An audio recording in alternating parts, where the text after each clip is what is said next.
Good morning प्यारे बच्चों। जैसे कि आपको पता है हमारा कार्य ऊर्जा एवं शक्ति वाला चैप्टर कंप्लीट हो गया था, तो आज हम स्टार्ट करने वाले हैं इसके न्यूमेरिकल। तो मैंने बीच में वीडियो के बीच में ही कुछ न्यूमेरिकल करा दिए थे कार्य से रिलेटेड, लेकिन आज हम क्या है इससे आगे के न्यूमेरिकल करेंगे जो गतिज ऊर्जा से रिलेटेड होंगे। ठीक है।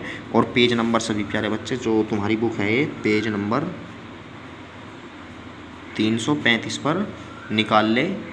ठीक है, सभी ने ओपन कर ली होगी बुक 335 नंबर पर। अब देखो यहाँ से पेज नंबर जो 335 है इस पर हमारा क्वेश्चन नंबर है 5, क्योंकि इससे पहले क्या है हमारे द्विउतरीय प्रश्न है वेरी लॉन्ग, जिसमें क्या है ठीक है। और इसके बाद में क्या है जो क्वेश्चन नंबर 5 है हमारा क्वेश्चन नंबर 5, यहीं से क्या है न्यूमेरिकल स्टार्ट होते हैं। तो पहला जो न्यूमेरिकल है हमारा क्या है कि एक 5 किलोग्राम, ठीक है, एक 5 किलोग्राम द्रव्यमान की वस्तु 10 मीटर प्रति सेकंड के वेग से गतिमान है। ठीक है प्यारे बच्चों, इसकी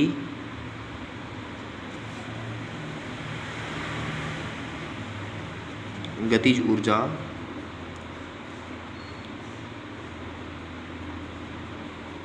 ज्ञात करें। और फिर इसमें कहा गया है कि प्रारंभिक गतिज ऊर्जा तथा अंतिम गतिज ऊर्जा का अनुपात क्या होगा यदि जो पहला क्या है कि इसका द्रव्यमान 2 गुना हो, और नंबर 2 क्या है वेग 3 गुना हो। तो प्यारे बच्चों सबसे पहले आपको बता दें कि जो सॉल्यूशन में, ठीक है, क्योंकि हमें पता है कि जो हमारा गतिज ऊर्जा का फॉर्मूला होता है के ई बराबर काइनेटिक एनर्जी बराबर 1/2 mv²। अब इसने क्या है m बराबर तो दिया है हमें 5 किलोग्राम, क्योंकि किलोग्राम द्रव्यमान का मात्रक होता है, और यहाँ से जो v बराबर दिया है 10 मीटर प्रति सेकंड। तो जब हम इसमें रखते हैं तो काइनेटिक एनर्जी बराबर, ठीक है, या हमसे k बराबर लिखेंगे तो 1/2 m की वैल्यू कितनी है हमारे पास 5, और v की वैल्यू है 10 का स्क्वायर, तो 2 पंजे 10। तो जो गतिज ऊर्जा आएगी हमारी 5 पंजे 25 धाम कितना होता है हमारा 250 जूल। लेकिन जो तुम्हारी बुक में 25 जूल दिया हुआ है ये आंसर गलत है। ठीक है। तो इसके बाद में जो हमारा पॉइंट है इसने कहा गया है कि गतिज ऊर्जाओं का अनुपात। तो प्यारे बच्चों हमने जो गतिज ऊर्जा है के इनिशियल का मतलब है प्रारंभिक, ये कितनी है हमारे पास 1/2 mv², तो समीकरण एक आ गई। और के फाइनल में इसने कहा कि जो द्रव्यमान है वो कितना कर दिया हमने 2 गुना कर दिया। ठीक है। और वेग जू का तू है, समीकरण क्या हो गई तो यहाँ से हमने क्या किया समीकरण 1 को भाग दे दिया 2 से। तो जो के इनिशियल अपॉन के फाइनल बराबर के इनिशियल की वैल्यू तो हमारे पास कितनी ये है समीकरण 1 से, और के फाइनल की वैल्यू कितनी है हमारे पास 2m × v², क्योंकि इसने क्या कहा था कि द्रव्यमान 2 गुना कर दिया जाता है। अब यहाँ से 1/2 से 1/2 कैंसिल, m से m कैंसिल, v² से v² कैंसिल, तो कितना बच गया 1/2। तो ये बताओ प्यारे बच्चों तो के इनिशियल अनुपात के फाइनल कितना आ जाएगा हमारे पास 1/2 आंसर। तो आई होप प्यारे बच्चों समझ में आ गया होगा। तो इसके बाद में जो हमारा सेकंड टॉपिक है इसी में ही जो सेकंड न्यूमेरिकल है, सेकंड न्यूमेरिकल क्या है हमारा ये है कि यदि वेग 3 गुना कर दिया जाए। ठीक है। तो यहाँ से देखो के इनिशियल भी क्या है हमारे पास 1/2 mv², और के फाइनल बराबर कितना हो जाएगा 1/2 m, लेकिन v की जो वैल्यू है कितनी कर दी इसने 3v कर दी। ठीक है। और हमें पता है कि v का क्या होता है स्क्वायर। अब यहाँ से बताओ कितना मिलेगा 1/2 mv² मल्टीप्लाई 3 किया कितना होता है 9, तो v² का तो v²। हमने ये भी समीकरण 1 मान ली, समीकरण 2। तो हमने फिर से क्या किया कि समीकरण 1 को भाग दे दिया 2 से। तो जो के इनिशियल बटे के फाइनल है प्यारे बच्चों तो क्या आएगा हमारा देखो 1/2 mv² से 1/2 mv² कट गया तो 1/9। तो जो के इनिशियल अनुपात के फाइनल बराबर कितना आ जाएगा 1/9 आंसर। तो प्यारे बच्चों सभी समझ गए होंगे, जिसकी समझ में न आया हो वो एक बार वीडियो को पीछे करके देखे। तो अब हमारा जो नेक्स्ट न्यूमेरिकल है क्वेश्चन नंबर 6। तो प्यारे बच्चों बुक देखो, क्वेश्चन नंबर क्या है 6। जिसके पास बुक नहीं है वो इसका स्क्रीनशॉट ले ले यहाँ से, ठीक है। तो देखो क्वेश्चन नंबर 6 क्या है कि एक 2 किलोग्राम द्रव्यमान, यानी 2 किलोग्राम का मतलब क्या है, यहाँ पे m बराबर दे दिया हमें 2 किलोग्राम, ठीक है। गतिमान वस्तु का वेग कितना हो जिससे इसकी गतिज ऊर्जा 25 जूल हो जाए। तो इसका मतलब है कि इसकी जो ऊर्जा है कितनी हो जाए 25 जूल, यानी कि v की वैल्यू कितनी दे दी हमें 25 जूल, ठीक है। और k की वैल्यू गतिज ऊर्जा की वैल्यू कितनी दे दी 25 जूल, और m की वैल्यू दे दी इतनी। तो प्यारे बच्चों आपको उसमें k बराबर 1/2 mv² फॉर्मूला लगा के k की वैल्यू हमारे पास m की वैल्यू है और v² की वैल्यू हमें नहीं दी। इसका मतलब है कि हमें v की वैल्यू याद करनी है, तो यहाँ पे वैल्यू रखकर तुम्हें सोल्व करनी है। देखो 2 की मल्टीप्लाई इसमें करनी है, तो सीधा आपको ये लगाना है फॉर्मूला v बराबर रूट के अंदर 2k, ठीक है, अपॉन में m। तो रूट के अंदर 2k, देखो 2 गुणा k की वैल्यू कितनी है 25 और बटे में कितना 2 से 2 कट गया, मतलब क्या हो जाएगा हमारा k की वैल्यू है 25, तो रूट 25 कितना आएगा 5 मीटर प्रति सेकंड। ये तुम्हें सोल्व करना है। अब इसके बाद में देखो एक व्यक्ति 50 मीटर ऊंचे टावर पर चढ़ा है, यानी ऊंचाई कितनी दे दी h बराबर 50 मीटर, ठीक है, चढ़ा है, और व्यक्ति द्वारा किए गए कार्य की मात्रा ज्ञात कीजिए। अब बताओ ऊंचाई दे दी और m बराबर कितना दे दिया हमें, m बराबर 50 किलोग्राम। तो इसका मतलब हमें क्या पूछा, कार्य पूछा। तो w बराबर क्या होता है h के पदों में mgh होता है। तो यहाँ से आपको क्या करना है, m की वैल्यू है हमारे पास 50 गुणा 50 और h की वैल्यू कितनी है हमारे पास, कितनी है h की वैल्यू 50 हो गई, और g की जो वैल्यू है प्यारे बच्चों कितनी होती है हमारे पास, इसकी g की वैल्यू हम 10 ले लेते हैं कभी कभी, ठीक है। यदि नहीं दे रखी है तो ज़्यादातर हम 10 लेते हैं, अदरवाइज 9.8 मैंने बताई थी। तो क्या हो गई हमारी 50 गुणा 5 50 गुणा 10, तो 5 5 25, तो कितना आ जाएगा 2500 जूल। तो प्यारे बच्चों इसको सोल्व कर लेंगे। अब इसके बाद में है कि एक इंजन इतनी जूल ऊर्जा स्थानांतरित करता है, यदि यह ऊर्जा 500 ग्राम भार को स्थानांतरित की जाती है तो इसे कितनी ऊंचाई तक उठाया जाता है। तो देखो W की वैल्यू कितनी दे दी हमें 196 जूल, ठीक है। M की वैल्यू कितनी दे दी 500 ग्राम। अब ग्राम को किलोग्राम में बदलने के लिए हम क्या करते हैं 1000 से भाग दे देते हैं। तो जब हम 5 को 10 से डिवाइड करते हैं तो कितना आएगा 0.5 किलोग्राम, क्योंकि हमने ग्राम को किलोग्राम में बदल दिया। तो प्यारे बच्चों समझ में आ गया सभी के। तो इसके बाद में क्या है, तो g की वैल्यू कितनी होती है हमारी 9.8 या 10 ही ले लो, 10 दे रखे हैं ना इसने, तो कितनी ले लो 10 दे रखी है। और हमें क्या याद करना है, इसे कितनी ऊंचाई तक उठाया जाता है, यानी कि h की वैल्यू याद करनी है। ये आंसर हमें क्या है गलत दे रखा है, यहाँ पे जूल लिख रखा है इसने, ठीक है। तो आप क्या लगाना है W बराबर mgh लगाकर, देखो जो ये फॉर्मूला है यही फॉर्मूला लगाकर h बराबर हो जाएगा W/mg, ठीक है। W की वैल्यू धरनी है और बटे में m की वैल्यू ये रखनी है और g की वैल्यू 10 रखनी है और सोल्व करना है फिर, ठीक है। आई होप प्यारे बच्चों हो जाएगा। अब इसके बाद में क्या है क्वेश्चन नंबर 9। तो प्यारे बच्चों अब हम आपको क्वेश्चन नंबर 9 कराने वाले हैं, और जो मैंने आपको ये क्वेश्चन बताए हैं 7 8 ये आपको क्या है, और छठा क्वेश्चन ये आपको अपने आप ही करना है, ठीक है। और इनके फेयर में भी नोट करने हैं। तो जो क्वेश्चन नंबर 9 है हमारा क्या है कि किसी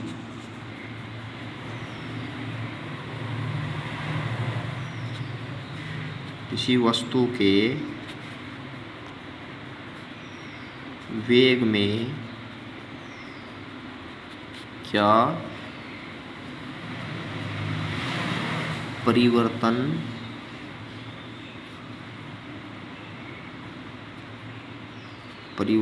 होगा यदि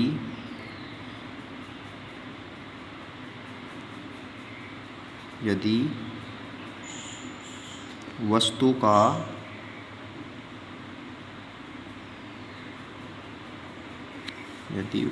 का द्रव्यमान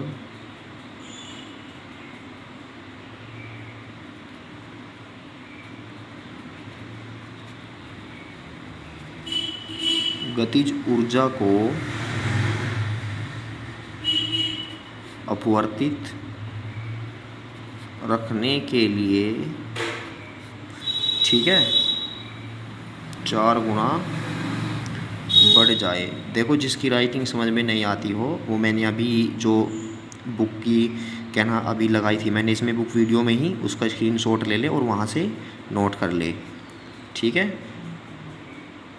4 गुना बढ़ जाए तो उसमें क्या पूछ रहा है कि किसी वस्तु के वेग में कितना परिवर्तन करना होगा कि जिससे जो गतिज ऊर्जा है वो कितने गुना हो जाए, 4 गुना बढ़ जाए।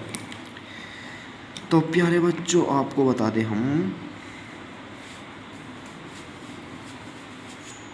कि हमने माना वस्तु का प्रारंभिक वेग कितना है, v है, ठीक है, तथा जो इसका अंतिम वेग है, अंतिम वेग का यहाँ से मतलब है कि जो वेग बढ़ाने पर कितना है, v डैश है। तब जो वस्तु की क्या है, प्रारंभिक गतिज ऊर्जा, क्योंकि वस्तु की जो प्रारंभिक गतिज ऊर्जा है हमने मान ली पहली तो होगी हमारी k i, तो k i बराबर कितनी होगी हमारी 1/2 mv², ठीक है। इसने कहा कि गतिज ऊर्जा को अपरिवर्तित रखनी है, तो ठीक है, तो द्रव्यमान गतिज ऊर्जा को अपरिवर्तित रखने के लिए 4 गुना कितना है, 4 गुना बढ़ जाए। तो समीकरण क्या हो गई हमारी, 1 हो गई। देखिए इसने कहा कि वस्तु के वेग में क्या परिवर्तन करना होगा। देखो सबसे पहले हमारी क्या है, हमने जो इनिशियल यानी प्रारंभिक गतिज ऊर्जा है वो लिख दी। अब इसने क्या किया, हमें परिवर्तन किया, यानी द्रव्यमान बढ़ाने पर क्या है, गतिज ऊर्जा क्या है हमारी अपरिवर्तित है, k की जो की तो, लेकिन द्रव्यमान कितना बढ़ा दिया इसने, 4 गुना बढ़ा दिया। लेकिन इसने कहा कि जो वेग है वेग की वैल्यू हमें कितनी बढ़ानी होगी। अब हमें वेग की वैल्यू तो पता नहीं, हमने मान रखी कि बढ़ाने पर कितना हो जाता है, v डैश हो जाता है। तो समीकरण क्या हो गई 2, क्योंकि जो द्रव्यमान 4 गुना हो गया, लेकिन गतिज ऊर्जा क्या कहा इसने, बढ़ाने के बाद भी अपरिवर्तित रहती है। तो हमने क्या किया कि जो समीकरण 1 है हमारी, यहाँ से v डैश का क्या होगा, स्क्वायर, ठीक है। समीकरण 1 है या ये किया हमने क्या, समीकरण 2 को भाग लगा दिया 1 से, तो भाग लगाने पर क्या होगा, k/k। समीकरण 2 कितनी है, 1/2 4 mv डैश का स्क्वायर और अपोन में 1/2 mv का स्क्वायर। 1/2 से 1/2 खत्म, m से m खत्म, तो यहाँ से क्या बचेगा, 4 v डैश का स्क्वायर और बटे v का स्क्वायर, k से k खत्म। यहाँ पे कितना बचेगा, 1 बचेगा, v² की मल्टीप्लाई तो कर दी हमने इधर, और अपोन में जो 4 था ये आ गया इसके अपोन में, ठीक है। तो v डैश का स्क्वायर, हम ये तो है हमारा v डैश का स्क्वायर, लेकिन हमें क्या करना है, v डैश का मान करना है, ज्ञात करना है। तो इसीलिए हमने क्या किया, दोनों तरफ का वर्गमूल ले दिया मेरे बच्चों। क्या ले दिया, दोनों तरफ का वर्गमूल लेने पर, और जब हम वर्गमूल लेते हैं तो रूट के अंदर क्या आएगा हमारा, v²/4, तो कितना आ जाएगा, v/2 आंसर। तो वेग का मान हमें कितना करना होगा, आधा। तो क्या लिख देंगे हम कि अतः गतिज ऊर्जा को अपरिवर्तित रखने के लिए वेग के मान को आधा रखना होगा। तो आई होप प्यारे बच्चों सभी समझ गए होंगे इसको, ठीक है। अब इसके बाद में हमारा जो है क्वेश्चन नंबर 10, उस पर चलते हैं हम। तो प्यारे बच्चों हमारा जो नेक्स्ट न्यूमेरिकल है, क्वेश्चन नंबर है 10, ठीक है। देखो जो अदर भी बच्चे देखते हैं, क्या है आपको, क्या है बस न्यूमेरिकल समझना है, और इसी के आधार पर जो तुम्हारे पास जो उनसे भी बुक होती है उन्हीं से ही क्या है आपको प्रैक्टिस करनी है, ठीक है। क्योंकि इसका तुम्हें 11th में बहुत ही बेनिफिट मिलेगा, क्योंकि 11th में सेम ऐसे ही क्वेश्चन से आपको देखने को मिलेंगे, ठीक है। और जो तुम 10th में पढ़ोगे, 10th वाले तुम्हें 12th में देखने को मिलेगा। तो अब क्वेश्चन नंबर जो 10 है, क्या है कि यदि कोई व्यक्ति किसी रस्सी से कोई 50 किलोग्राम का भार 100 सेकंड में 20 मीटर की ऊंचाई तक उठाता है, तो व्यक्ति की शक्ति ज्ञात कीजिए। तो प्यारे बच्चों से ने कहा है हमसे कि यदि कोई व्यक्ति किसी रस्सी से कोई 50 किलोग्राम का भार 100 सेकंड में 20 मीटर की ऊंचाई तक उठाता है तो व्यक्ति की शक्ति ज्ञात कीजिए। तो प्यारे बच्चों सबसे पहले आपको बता दें कि जो शक्ति है, ठीक है, इसने 50 किलोग्राम का भार कह दिया हमसे, ठीक है, यानी जो हमारा भार होता है क्या होता है mg की वैल्यू कितनी दे दी इसने हमें 50 गुणा हमने g की वैल्यू यहाँ पे 10 ले दी, ठीक है, और h की जो वैल्यू दे रखी है कितनी दे रखी है 20 मीटर, और जो समय दिया है समय बराबर कितना दिया है 100 सेकंड। अब हमें पता है कि चूँकि जो शक्ति होती है हमारी शक्ति बराबर क्या होती है W/2 और W बराबर क्या होता है mgh/t। यहाँ से mg की वैल्यू कितनी है हमारे पास 50 गुणा 10, ये है mg की, और h की वैल्यू कितनी है हमारे पास 20, और अपॉन में जो हमारे पास समय है कितना है 100 दे रखा हमें, ठीक है, तो 50 दूनी 100 और 2 धाम 20 और 10 धाम कितना हो गया हमारे पास 100। तो जो हमारी शक्ति होगी कितनी होगी 100 वाट, क्योंकि जो शक्ति की मात्रक होता है हमारा कि क्या होता है वाट होता है। तो प्यारे बच्चों समझ गए होंगे, क्योंकि तुम्हारी बुक में जूल दे रखा है जो कि गलत है, क्योंकि इस बुक में त्रुटि भी हमें बहुत देखने को मिल गई है, ठीक है। तो शक्ति का मात्रक होता है हमारा वाट। अब इसके बाद में क्या है क्वेश्चन नंबर करते हैं हम अपना 11। अब जो क्वेश्चन नंबर 11 है हमारा ये है कि एक गेंद 5 मीटर की ऊंचाई से गिराई जाती है, ठीक है, जमीन पर, ठीक है, क्या है ये जमीन पर पहुंचने से ठीक पहले गेंद का वेग ज्ञात कीजिए, ठीक है। और इसके बाद में देखो इसने कहा है कि चलो छोड़ो इसे क्वेश्चन लास्ट वाला, ठीक है, इसने कहा कि क्या वेग ज्ञात करने के लिए द्रव्यमान की आवश्यकता है, हाँ होगी, जरूर होगी, ठीक है। तो सबसे पहले क्या है कि एक गेंद 5 मीटर की ऊंचाई से गिराई जाती है, तो यहाँ से इसने क्या दे दी हमें h बराबर 5 मीटर की ऊंचाई से गिराई जाती है, और ज़मीन पर पहुंचने से ठीक पहले गेंद का वेग ज्ञात कीजिए। तो प्यारे बच्चों इसने कहा कि क्या आपको वेग ज्ञात करने के लिए द्रव्यमान की आवश्यकता है। देखो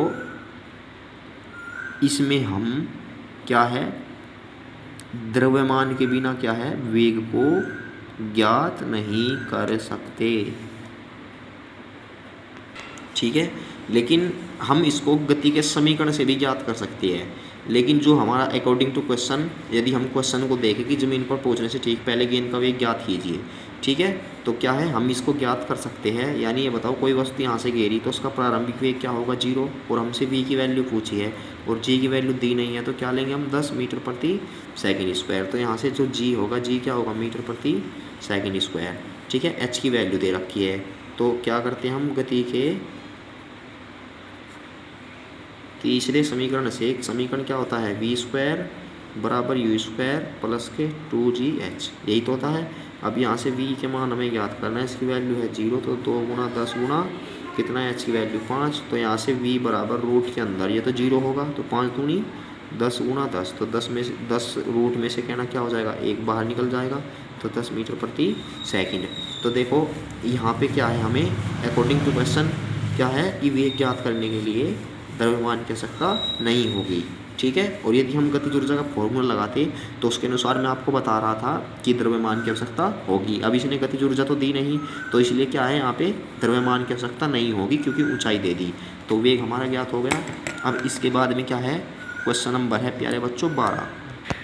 अब देखो दो व्यक्ति ए व बी समान कार्य कर रहे हैं, यानी उनके द्वारा जो किया गया कार्य है समान है। तो व्यक्ति ए उस कार्य को T1, तो व्यक्ति ए की शक्ति कितनी होगी P1 बराबर W/T1, ठीक है।